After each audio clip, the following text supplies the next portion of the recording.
আসসালামু আলাইকুম গাইস, আমি এখন আছি হাওড়ার মাঝে। ভাবলাম আমরা ধানগুলা দেখি আই।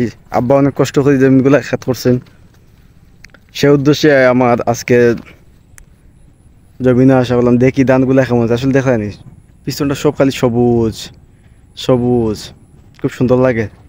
আসলে ধানগুলা যখন অনেক বড় হয় খুব ভাল লাগে আমার।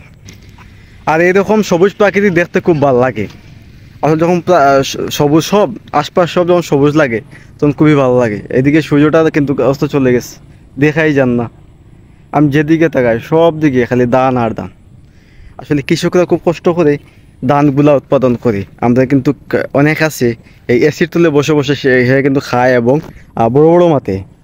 আর একটা কথা হচ্ছে গিয়ে সবে দেশ চালানোর চিন্তা করে সেই এসির তুলে বসে, কিন্তু এই যে কৃষকরা যে কত কষ্ট করে আপনার ধানগুলো চাষ করে, কিন্তু ঠিকমতো তারা সারটাও পায় না। আসলে সারটা এখন বর্তমান যে ক্রাইসিস চলতেছে, আমি মূল বিষয়টা মাতমু যে বর্তমান কি এমন হইল যে সার পাওয়া যান না।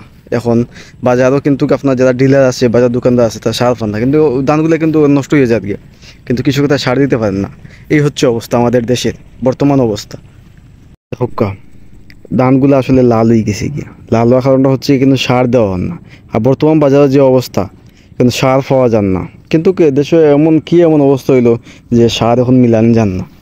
দোকানে গেলে তারা হয়ে সার আন না। এটা একটা বড় কিন্তু সমস্যা। দেশ কিন্তু আগ্রহী হইলে কিন্তু কৃষি ক্ষেত্রে কিন্তু প্রাধান্য দিতে হইব। কৃষি যদি প্রাধান্য না দেন, যদি কৃষি দিক দিয়ে যদি দেশে যদি খাবার উৎপাদন না হয়, তাহলে তুমি কীরকম কতটুকু বাইরের দেশ থেকে ভর্তুকি দিয়ে কিনে আনি দেশ চালাইবা। আগে নিজের দেশে কৃষকদের বাঁচাইতে হইব। দেশ যদি চালাইতে হন ভালো করে, তাহলে দেশে কৃষিক্ষেত্রে কিন্তু আগ্রহী হইব। কৃষিক্ষেত্র দিয়ে কিন্তু বিশ্বের বিভিন্ন দেশ কিন্তু অনেক বড় পর্যায়ে চলে গেছে। কৃষিক্ষেত্রে কিন্তু আগ্রহী হইব। কৃষিক্ষেত্রে না আগ্রহীতে পারলে কিন্তু আপনার যতই আপনার উন্নতি হোক দেশ কিন্তু উন্নত হইব না।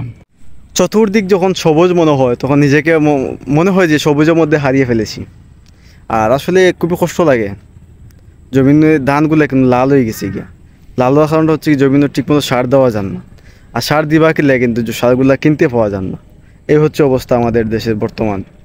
আমরা চাই যে ভালো কিছু হোক। আর তবে একটা কথা হচ্ছে বারবার হইমু, যদি দেশে আগ্রহীত হয় তাহলে অবশ্যই কৃষিক্ষেত্রে কিন্তু প্রাধান্য দিতে হইব। কৃষকরে কিন্তু বাঁচাইতে হইব। কৃষক যদি না বাঁচে তাহলে দেশ কোন সময় আগ্রহীব না।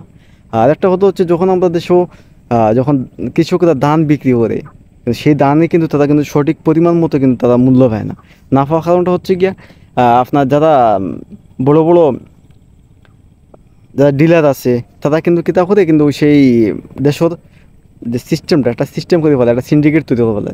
সেই সিন্ডিকেটের কারণে কিন্তু আপনার কৃষকরা তারা সেই মূল্যটা পায় না। কিন্তু বর্তমান সরকারে কিন্তু চাইলে এটা যে কোনোভাবে সম্ভব যে দেশের কৃষিক্ষেত্রে লাগে আগুয়ে নেওয়া, বা কৃষকের যে তার মূল্য আছে বা তার যেটা পরিমাণ মতো পাওয়া সেটা কিন্তু দিতে পারে।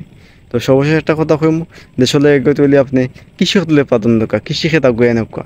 দেশের কৃষি যদি ক্ষেত ভালো হয়, মানুষ যদি খাইতে পায়, তাহলে দেশ আগুয়ে তেমন সময় লাগবে না। ধন্যবাদ সবাই, ভালো থাকো সবাই।